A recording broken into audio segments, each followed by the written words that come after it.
জনশক্তি কর্মসংস্থান ও প্রশিক্ষণ ব্যুরোর ছাড়পত্র পাওয়া প্রায় 17,000 কর্মী মালয়েশিয়া যেতে পারেননি। এর বাইরেও আরও অন্তত 33,000 কর্মীর চাহিদাপত্র ছিল, জানিয়েছেন প্রবাসী কল্যাণ ও বৈদেশিক কর্মসংস্থান প্রতিমন্ত্রী।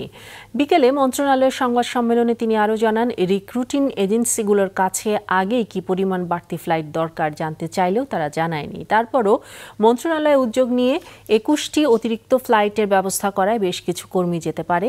কর্মী নেওয়ার সময় বাড়ানোর আবেদনে সাড়া দেয়নি মালয়েশিয়া। শ্রম বাজারটিতে অনিয়ম ও ক্ষতিগ্রস্তদের ক্ষতিপূরণের বিষয়ে একটি কমিটি গঠন করা হয়েছে। তদন্তে সংসদ সদস্য কিংবা কারো বিরুদ্ধে অনিয়ম উঠে আসবে কেউই ছাড় পাবেন না বলেও জানান প্রতিমন্ত্রী। বলেন, মালয়েশিয়ার শ্রমবাজারে সরকার কোনো সিন্ডিকেট চায় না।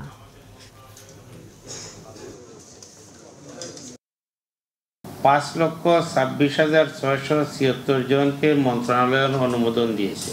4,76,672 জন গিয়েছে।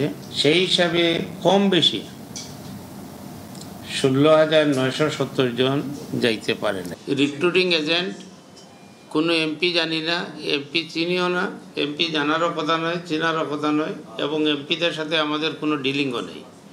আমরা সিন্ডিকেটেও বিশ্বাস করি না। যে বা যারা এই তদন্তের মাধ্যমে দোষী সাব্যস্ত হবে তাদের ব্যাপারে আইনানুগ ব্যবস্থা গ্রহণ করা হবে।